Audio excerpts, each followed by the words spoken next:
It was back in 2013, in August, or a little less than a year ago, that there was a video posted of a Marine Corps colonel who's also an advisor to the Army, a veteran of the Iraq wars, you name it, speaking out at a city council, warning them that military equipment and training was being pre-positioned around the country by Homeland Security, and that it was pointed at the American people. Well, in the last year since he talked about that, we have seen thousands of headlines, literally dozens a week, like this one from the London Guardian, Pentagon preparing for mass civil unrest, social breakdown. Here's another one, the cost of the American police state. Battlefield USA, trillions in the last 20 years spent building up this giant domestic apparatus, hundreds of billions just the last 5 years. It is simply incredible. That's from the ACLU study. So we're really honored today to have Pete Martino in studio with us for this special report. We appreciate his courage because obviously the establishment has criticized him for talking about the 10 trillion pound elephant in the living room, or the fact that the emperor's not wearing any clothes. He is a retired colonel in the U.S. Marine Corps Reserves now. He's commanded an infantry platoon, company, and battalion, and has been the senior U.S. advisor to an Iraqi Army brigade. And he got a Bronze Star for some of the operations he was involved in Numania, Iraq. So after more than 10 months of trying to get him in studio, we've got Colonel Martino right here with us. Colonel, great to have you here with us. Thanks, Alex. Just call me Pete. I'm a civilian now. Well, one of the things I'd like to say, first off, is I had a very highly educated Iraqi tell me one time that the way to solve the IED problem over there was the first time you have an attack, take a look around, find the closest house, go knock on the door, tell those folks you got 1 hour to pack and get out, and then blow up their house. And the logic there is, next time, pay attention to what goes on in front of your house. And I think that's the mindset in a lot of the world. And one of the messages I think that should come out of that to the American people is the reason so many people in the world want to kill us is because we need to pay attention on what's going on in our own house. And when it comes to these Bearcats and this issue, to be honest with you, I really don't have a problem with the police having Bearcats if it's to keep me safe and to keep police officers safe. In fact, I know about a dozen police officers personally in New Hampshire who, if they were the ones holding the key, they could park it in my driveway and I'd sleep better at night. But the reality is, I don't know all the people who have the keys to those Bearcats. And the thing that concerned me in Concord last year was that the chief of police justified on his grant application for that Bearcat as one of the reasons was to deal with the daily challenges of the Free State Project. Now, the Free State Project is just a group of liberty-minded individuals, activists, who are trying to get 20,000 people, activists, to move to New Hampshire because it's a small state and try to restore liberty there and return to constitutional government. About a dozen of them are already state representatives there. And they're saying we need armored vehicles that have been used in Iraq because of the Free State Project, peacefully and politically. Their symbol's the porcupine, doesn't attack anybody, but it'll defend itself, want to try to vote for more freedom, so we need armored vehicles. Exactly, and I think some of them are a little bit out there as far as some of their tactics. I know some of them are out there maybe ticking off a lot of the police, and I think they should knock it off because it's not the police that are really the problem. It's some of the leadership, and it's the laws themselves. One of the Free State Project members actually reminded everybody that New Hampshire has an open carry law. And he reminded everybody by walking down the street in Manchester, New Hampshire, downtown, and was stopped by the police and detained for a while until finally people realized that it's not an illegal act to walk down the street open carrying. And since then, now you can see people open carrying. So if we don't remind people of our freedoms, people forget we have them. And I agree. That's the cutting edge of the true civil rights movement, is open carry and things like that, because a right not exercised is dead. But, Colonel, I want to go back to that city council meeting and play a few clips right now. What's happening here is we're building a domestic military because it's unlawful or unconstitutional to use American troops on American soil. So what we're doing is we're building a military. My best friend, who's a SWAT officer in Nashua, who came to Iraq with me to train the Iraqi police, sent me an email with a picture of him in the media on the streets of Watertown, Mass, wearing the exact same combat gear that we had in Iraq, only it was a different color. And the way we do things in the military is called task organization. You take a command and then you attach units to it in order to accomplish the mission. What's happening is Homeland Security is pre-staging gear, equipment, consistent. And so what we're doing here, and let's not kid about it, we're building a domestic army and we're shrinking the military because the government is afraid of its own citizens. We're building an army over here, and I can't believe that people aren't seeing it. Is everybody blind? That's all. I'll take it.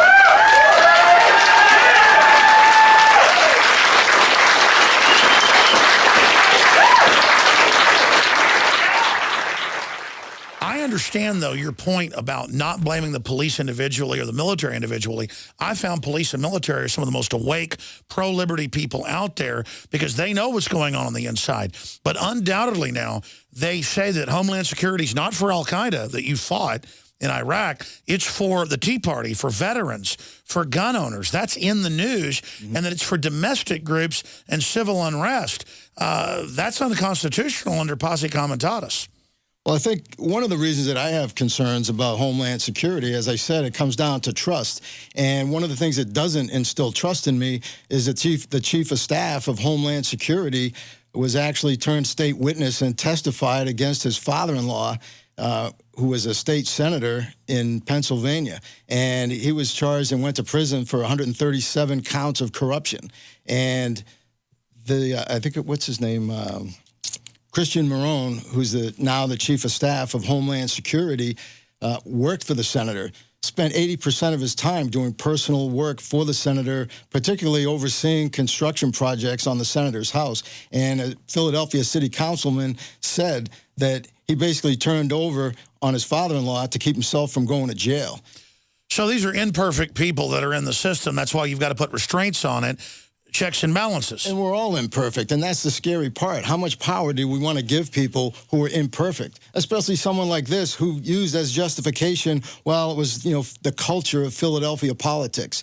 So exactly. I mean, we didn't have military on the streets before in America because we understood that always turned bad. Why is it happening now? And we're not talking about during riots. Just roll them out, have them out there. Talk about why you originally went to the city council and warned people. And then I want to get your take on the NSA, on the IRS, because you've got an incredible list of things to talk about, Colonel. Well, thanks. The thing that actually brought me to that city council meeting was one of my sons. One of his friends was a victim of police abuse. And in some of these police departments all over the country, but even in New Hampshire, in some of these small towns, you get some bad apples. And the problem is that those bad apples, like in any industry, any organization, any bureaucracy, whether it's the IRS, the NSA, and so on, you've got these people who abuse their power. And so when people are victimized by people in power, it's a lot different than when somebody robbing you to take your wallet. These people have power and the authority of government behind them. And so I think institutions need to take a little bit of pride and step up themselves and police their own. And I'm shocked that nobody at the IRS has come forward. Somebody sat next to Lois Lerner. Somebody in some of these agencies was in the next cubicle and knew what was going on and still knows what's going on. And yet you don't see people coming forward and talking about it. So when you work for a government agency and people start broad brushing that agency and talking about it, they're talking about you. Same thing with our country. When people say negative things about the United States or they want to kill us or whatever, they're talking about you and me. The United States isn't some piece of dirt. It's not some monument, some building. It's you and me. It's us. It's we the people. And that's why I do what I do. So I don't want it in my name. Exactly. And so where are the people in these agencies? You know, where's the embarrassment? Where's the shame? Where's the sense of conscience to go out there and speak up and say something? And a lot of people are afraid of retaliation or losing their job. Well, go get another job. Look for one beforehand. Look for other. Well, I found historically, but also personally, we're going to lose everything if we don't start standing up for what's right.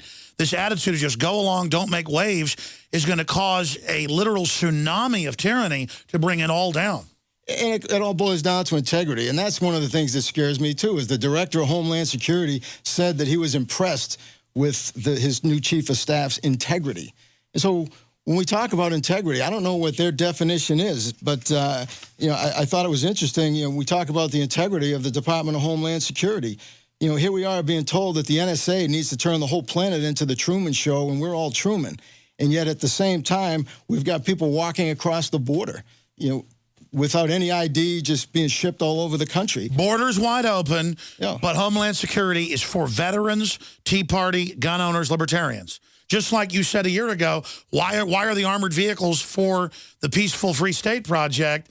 Exactly. It's a fraud. It's domestically being pointed at us, so we need to have a national debate about it and explain, hey, you better point that somewhere else. And what it comes down to is the integrity of an organization by looking at its mission statement.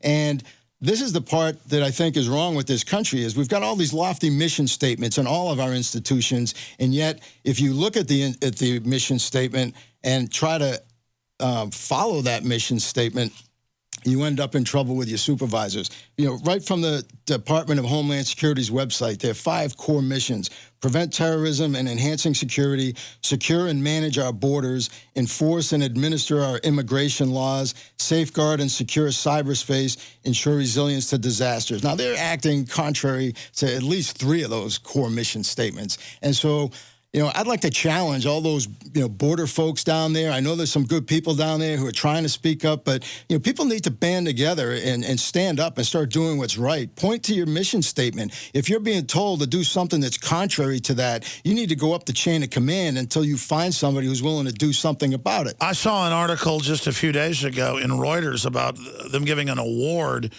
nationally to all the people in Operation Valkyrie that tried to kill Hitler. And they teach in the German military now, if somebody tells you to do something illegal or to violate people's rights, it's not a right, it's a duty to resist it. Well, that was taught in the past in our military manuals. I've seen the ones up until the 70s. I don't see that being taught now. Exactly. I was in the Budapest airport one time, and I saw a display for cigarettes for sale, and they had multiple warning signs, labels in multiple languages, and one of them, the one in English, said, "This product will kill you." I love that. Straight to the point, honest. Wouldn't it be nice if our politicians and our government agencies came with those same warning labels instead of the lofty ones that we come up with that are hypocritical? Well, you get called an extremist for saying out-of-control government will kill you. George Washington basically said that, and they call that terrorism now. Yeah, they're terrorists, but the bottom line is to them, they are not.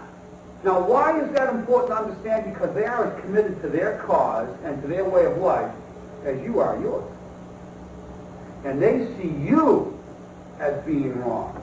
Who was the first terrorist organization in the United States? Who? Founding Fathers. Founding Fathers. You mean Thomas Jefferson? Oh, yeah. You mean George Washington? Oh, yeah. Paul Revere? Yeah. These guys right here, let me ask you something. Did they try to scare people? Oh, yeah. They tried to intimidate the British. Did they use acts of violence? Your founding fathers, my founding fathers, were involved in acts of terrorism against British officials because they systematically had British officials assassinated. I mean, that is scary when the government is saying, criticizing us and promoting what the country's founded on is extremist and connected to terrorism. Yeah. Well, here's another great mission statement, and this is right out of the VA's website. VA's 5 core values underscore the obligations inherent in VA's mission: integrity, commitment, advocacy, respect, and excellence. The core values define who we are, our culture, and how we care for veterans. Taking the first letter of each word, integrity, commitment, advocacy, respect, and excellence, creates a powerful acronym: I care. Come on.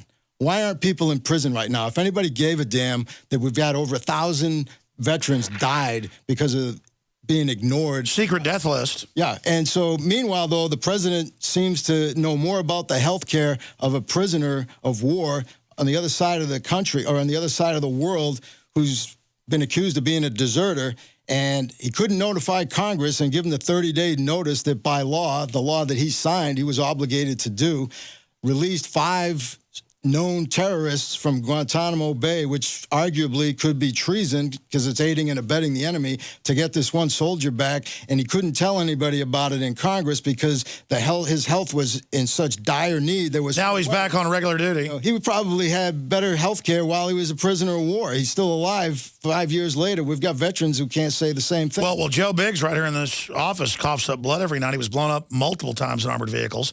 And he literally, they keep sending him to other meetings. And then the illegals come across, God bless them, they get free health care, but our veterans have had it turned off. Why do you think the system's doing that? Well, I think that it comes down to we've got corruption at the highest levels of all of our institutions. And that's I think, the main point to get across. If you look at most of our institutions in this country, you've got people at the front lines who are honest, have integrity, they're doing their job, they're trying to live the mission statement. The VA has some of the most salt-of-the-earth people working there, the ones who are actually providing the care.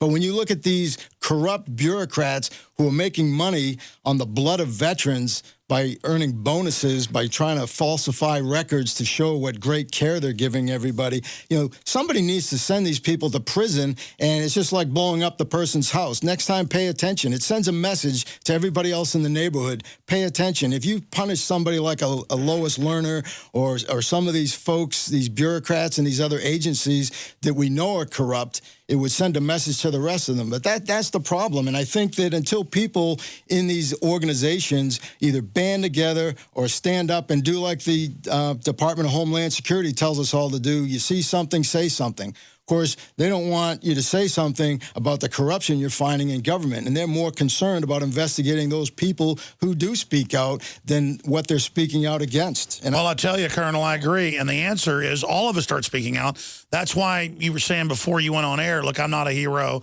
Don't talk about my Bronze Star, blah, blah, blah.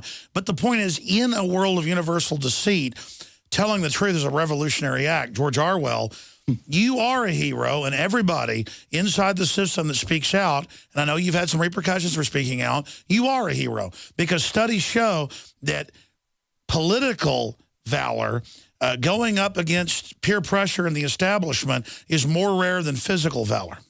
Well, thanks. I appreciate it. I think you're a hero. In fact, one of the things I hear a lot, people, when they see a veteran, they'll say, oh, thank you for your service. I want to thank you for your service. Oh, well, thank you. And well, I'm just trying to have a free country for my kids. Yeah, exactly. And that's what I want to do, is try and turn over, something to my kids that was turned over to me from my father and mother's generation. Absolutely. It's an imperative that instinctively we stand against this. I mean, is that how you feel? It's just like a burning desire? Yeah, I feel like the thing that scares me about this country is the same thing that scares Mike Mullen, Admiral Mullen, who was a former chairman of the Joint Chiefs of Staff. This was the most senior man in uniform in our country who said the most significant threat to this country isn't terrorism, it's our debt. Raising the debt ceiling, which has been done over 100 times, does not increase our debt. It does not somehow promote profligacy. All it does is it says, you got to pay the bills that you've already racked up, Congress. When our country collapses, what do people think is going to happen economically? I thought it was interesting that during the last government shutdown that they had a quote-unquote glitch in the EBT card system where in about a dozen states, and I'm sure you remember it, caused havoc. It caused havoc because people's EBT cards didn't work. And a lot of Walmarts across the country, had some serious problems. And I think that was to send a message to the people who did not want to sign that law to raise the debt ceiling. And it was, do you really want this to happen on your watch? Because this is what happens when people's EBT cards don't work for a few hours. What do you think is going to happen when Social Security recipients, people on disability, veterans, everybody who works for a government agency suddenly doesn't get their check? We're going to need those Bearcats. And that's really, I don't have a problem with having Bearcats, because if they're going to collapse the government and you're going to see riots in the streets if our economy collapses, then sure, people are going to be wishing they had more Bearcats. But well, that's where I was going, and I want to hear who's controlling those Bearcats. Who are the people at the top that are going to be giving those orders? And we know it's going to be at the Tea Party, who knew about the problems and tried to stop it. It's going to be the free staters who knew about the problems and tried to stop it. And that's the issue, is that I've said, as things collapse, and if Austin's burning, you know, where we're talking today, I would want the police to put down riots and protect my house. The issue is, though, the globalists lit the fuse of this. The Federal Reserve devalued the dollar. They moved the world away from the dollar. They did this, and they think they're going to bring in the crisis and get total social control out of it. They engineered it. So when it all collapses, which probably is inevitable now, probably too late to reverse it. Ron Paul said that on my show, and I agree with him. We tried years ago. The people that engineered this need to get the blame and go to prison so it doesn't happen again. Instead, we're going to end up with the engineers of this, who certainly exacerbated it, getting more power out of the crisis they created. You know, the old days, if you screwed up, you got fired or in trouble. Now they insulate themselves. So what I want to do, sir, because you're respectful and a nice guy, you keep throwing it back to me. I want to give you the floor now here for about 15, 20 minutes to get into all these incredible points that you bring up about the average Marine corporal. How much power do you want the president to have in the centralization of control? Government as a racket, Smedley Butler, Noam Chomsky. I want to give you the floor here to address the viewers out there, Colonel, and really talk to folks, because I think in the final equation, what you're getting at here is, this is all a discussion we got to have with ourselves, our families, everybody else. This is a societal evolution. We're going into the bottom of a decadence cycle. And if good men and women don't get on deck to try to really have a soft landing, who knows where the world is going. So I want to give you the floor here to basically do 10, 15 minute, 20-minute speech, whatever you want, to the viewers out there and the listeners out there. Going back to the integrity issue, here's another mission statement from our IRS. Provide America's taxpayers top quality service by helping them understand and meet their tax responsibilities, and enforce the law with integrity and fairness to all. So when it comes to what does integrity look like, if you look at our leadership, it's really shameful. Our people deserve better than that. Our veterans deserve better than that. Our citizens deserve better than that. We've had wars on poverty, drugs, the war on terrorism, and we're losing all of them. But we never see a war on corruption, a war on abuse of power, and a war on ignorance. Not illiteracy, but ignorance about what really goes on in this country. And I think, Alex, you do a great job of really, you've hit it right on the head, InfoWars. It's all about controlling information. And, people just don't get the facts. They don't get the information. They don't really know what's going on out there. And so I think that a war on ignorance is about teaching people, how vulnerable they really are toward mind control, manipulation, and so on. I read years ago that there was actually a psychology professor, of all people, whose class decided to do an experiment on him. And when he moved to the left side of the classroom, they all perked up and looked interested. When he moved to the right side of the classroom, they all looked bored and nodding off. And by the end of a few classes, he was teaching the entire class leaning against the left side of the wall on the left side of the classroom. And when this is the interesting part, though, when the students told him that they had manipulated him and that they put him there, he outright refused to believe it. He said that, no, I just like it over here better. And I think that's what's going on in this country. And the real, the cure for, or the way to inoculate people against manipulation, against mind control, against influence, is to simply educate them about the process of how it's done. And the real key is to get people to be willing to listen to other sides of an issue and stop being convinced that there are only two sides. The government obviously keeps everybody fighting against each other over distraction issues like abortion, gay rights, you name it. If everybody could just take a break for one election cycle, all these one-issue voters out there, and just make the one issue corruption.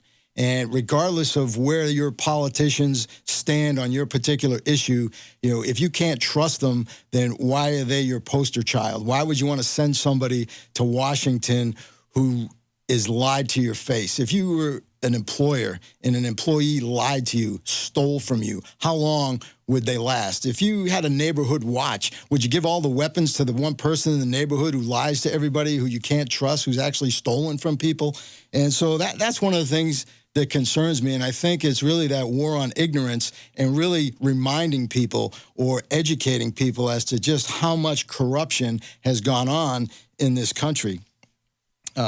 One of the solutions, I think, to fight this war on corruption, and I see all the time out there on the internet, there's a lot of people out there who talk about taking up arms against the government and, starting a new revolution. Well, I don't think we're ready for that yet. I don't think that that's the way to do it. I think that the war really needs to be about corruption. And the way I would fight a war nowadays, if I were to go try and take over a country, I wouldn't send battalions of troops over. I'd send battalions of students, journalists, business people, politicians, teachers, and so on. And I would have them go into all those organizations within that country. And it really comes down to a battle of ideas over the water cooler, have discussions, let the best ideas rise to the top. And really it's about educating people. It's about doing the right thing. And I think that if people really want to fight for this country, if you work for a government agency, you need to step up.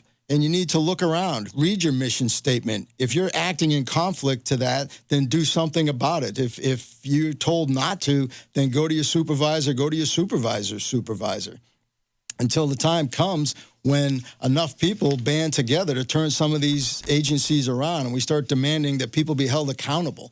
One of the things that bothers me about abuse of power is it causes so much damage. When you kill or abuse one innocent person, it creates 10 new enemies. And I think that's what we do with this global war on terrorism. I think that's what we do with a lot of our police departments out there. You always have that 10% in any organization that we talk about as, the ones that are the problem children. But the reality is, a lot of times it's more than 10%. And in our government agencies, that other 90% needs to, clean up their house. And unfortunately, a lot of times I think that 10% is at the top, so it's going to be hard. Another thing that I think might be a small first step is, wouldn't it be nice if somebody would sponsor a bill and we passed a law to add the oath to tell the truth to the oath of office? And what that would mean is, basically, anytime a politician or a government bureaucrat who takes an oath of office is speaking publicly or representing their office, whether it's to the people or the media, that they're under oath and that they're subject to the laws of perjury, subject to the penalty of perjury. And why don't we have mandatory sentences? And so I think if we could just clean up our politicians and bureaucrats, it's a small step because I'm sure they'd work around lying to us. Maybe they'd just shut up, which wouldn't be a bad thing either. I'd rather have them not say anything than to just lie to us. But eventually, organizations, whether it's a military organization or unit, a company, a corporation, a bureaucracy, or a country, eventually organizations take on the qualities and characteristics of their leaders. There's an old saying that an army of deer led by a lion is more to be feared than an army of lions led by a deer. And if you look at the people who are leading us, where are they taking us? When you look at some of the qualities of our leaders, we need to take a closer look of who's representing you. These are the people who represent us around the world. We had an ambassador to Belgium who was an accused pedophile. And there was an internal memo that was found or became public a while back that said that Howard Gutman would frequently try to ditch his security detail and solicit sex from prostitutes and minor children. And yet the investigation into that was quashed by high-level members in the State Department. Secretary of State Clinton at the time said that the first she heard about it was in the media. Now, my question is, okay, well, once you did finally hear about it, what did you do about it?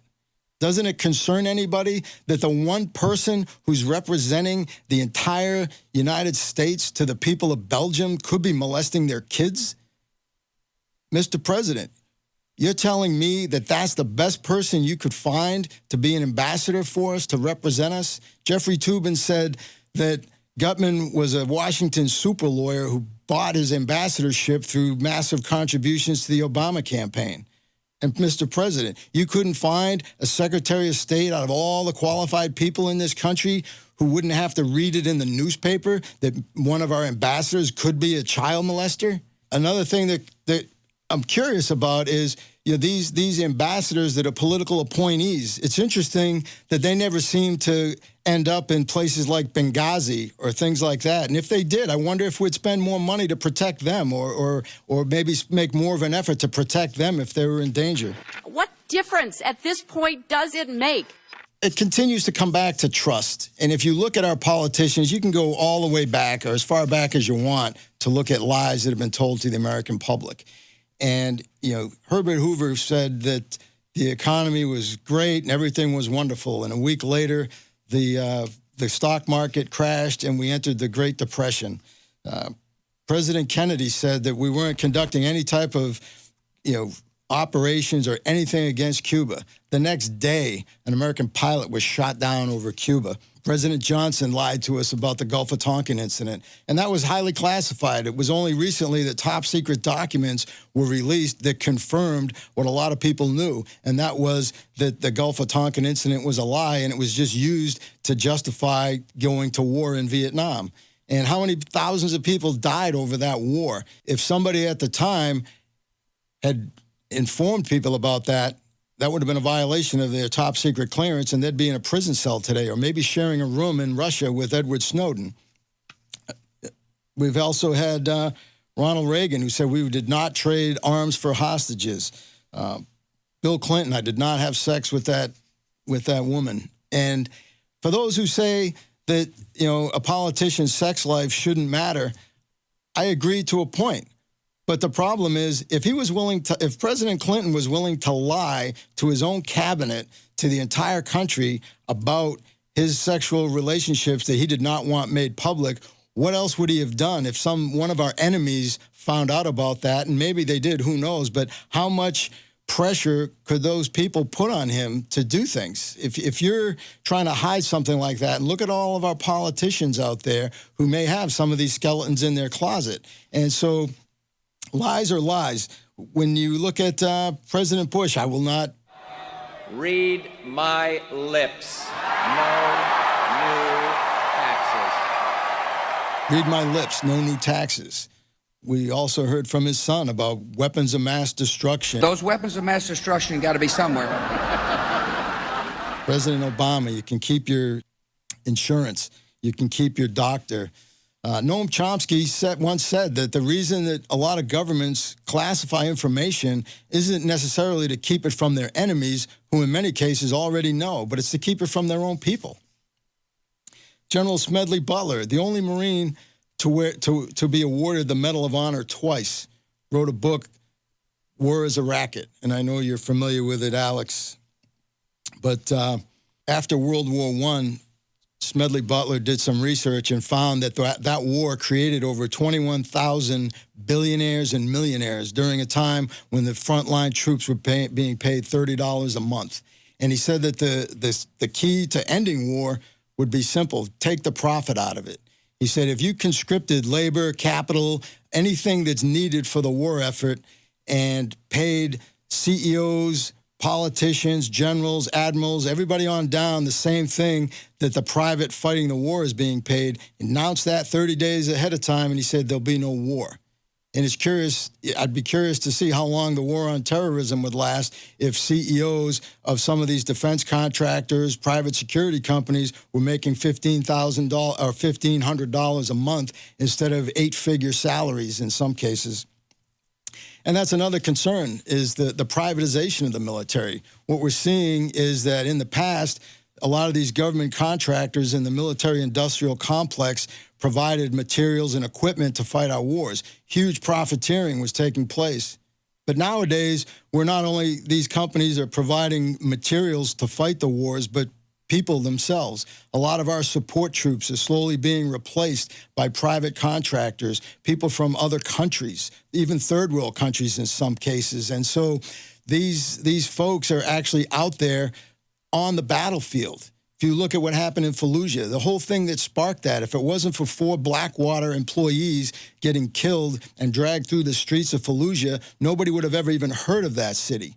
And some of the questions to ask are, what were they doing there? Why weren't they adequately prepared? Even though the CEO of the company may have been making 8 figures a year, what was the amount of that money that was trickling down to be able for these people to actually do their job safely? And I think the message that was being sent to the Iraqi people is, hey, those people need to get the same respect our military does. Don't mess with them or we're going to mess back. How many Marines were killed in that first Battle of Fallujah before the president pulled them out and then went back in and fought a second battle over the same ground, only to lose the entire country now to the very people we said we were going there to fight who weren't even there when we got there. I think if General Butler were alive today, he'd conclude that government is a racket. If you look at what's destroying this country, it's all the corruption. The reason we've got a $17 trillion debt is because of all the money that's been looted from our government, from the taxpayer, all the promises that were made to my parents' generation for Social Security and so on. You know, that money's been raided. That money's gone. You know, now that it's time to start paying those bills and to start paying those people what they were promised, that money's not there. And if there's one thing that has unified Democrats and Republicans and everybody in between, it's that we all hated the bank bailout. I think the question that people need to ask themselves is, how much power and authority do you really want your leaders to have? And when the President of the United States claims the authority to be able to kill an American citizen anywhere in the world, anytime, just by declaring them a terrorist without any due process, that should concern people. And I think it concerns a lot of people, but apparently not enough to do anything about it. When the most powerful person in the Senate calls an American citizen a terrorist, a domestic terrorist, like he did with Cliven Bundy, over a dispute about grazing fees, an issue that's going on in courts, an issue that involves money and so on, and declares him a terrorist, you know, what message is he saying? I mean, he's basically telling the President of the United States, hey, here's one over here. Does that mean that the president is now going to, you know, send in a drone and kill Cliven Bundy or some other people? And so I think that's something that people need to pay attention to.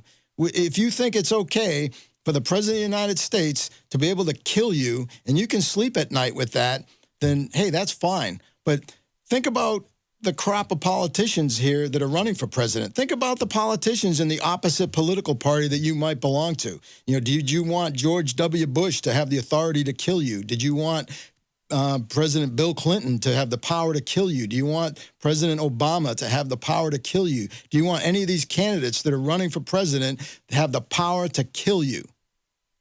And that's something that everybody needs to take a real sobering look at. Do you really want your president to have the authority to kill you? Because that's what it comes down to. When you're saying, well, yeah, he can go kill a terrorist. Well, I'm not a terrorist, so I don't have anything to worry about. And it's just like the people say, well, if you don't have anything to hide, you shouldn't care or have anything to worry about that the NSA is monitoring every aspect of your life. And it's not that you have anything to hide. It's not that you're doing anything wrong. But the problem is, you know, people get the wrong message out of 1984. It's really about finding people's fears, finding people's weaknesses so they can be exploited. You know, maybe you're very close to a certain person or a certain relative. Maybe you didn't do anything wrong, but maybe they did, and now they can use that to get to you. And so we shouldn't be under this level of surveillance. And it's total hypocrisy to try and tell the American people that we need this level of surveillance on our entire population because the threat is so significant, and yet at the same time, the very agency, the Department of Homeland Security, that's trying to put the fear into everybody, that's trying to terrorize the American people into believing that there's a terrorist around every corner and that your local police department needs to have an armored military vehicle in order to deal with it, when at the same time we've got people walking across our borders unchecked, not only unchecked, but assisted by our own government and being shipped all over the country. This is a biological attack. We've got diseases. We've got people who are literally walking biological weapons being sent all around the country. And if that's not impeachable offenses, if this isn't even treason, then I'm not sure what is. You know, the average Marine corporal has more integrity, I think, than all of Washington. And they swore an oath to defend the Constitution, not the country, not the government, not even their families, but the Constitution, the ideas that are in there. If you're one of those people who always says to a veteran, hey, thank you for your service. If you want to thank a veteran, get a copy of the Constitution, read it. Help defend it here at home. Demand that your politicians read the Constitution and start to live by it and vote by it. They deserve better. I think maybe that's why the Homeland Security sees veterans as a threat, because they know what's in the Constitution. When I was a battalion commander, the very first thing I did was issue everybody in my battalion a copy of the Constitution, a pocket version, and told them to carry it with them all the time. I want to thank Colonel Pete Martino for doing what he's doing, standing up, being a man, fighting here in the Republic, here in the homeland against the takeover we see unfolding. And I want to talk to all of you out there.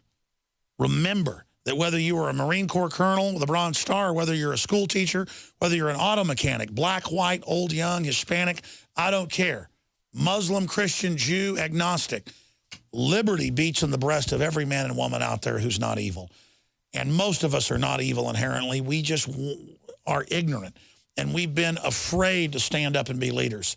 We're going to lose everything, ladies and gentlemen, if we don't stand up and speak out now and get back to the basic American values that made this country so great and made our nation the model of the world. So, Colonel, I salute you and your wife for coming to Austin to talk to us. Thank you so much for your time tonight. Thank you, Alex. Pleasure. Anytime.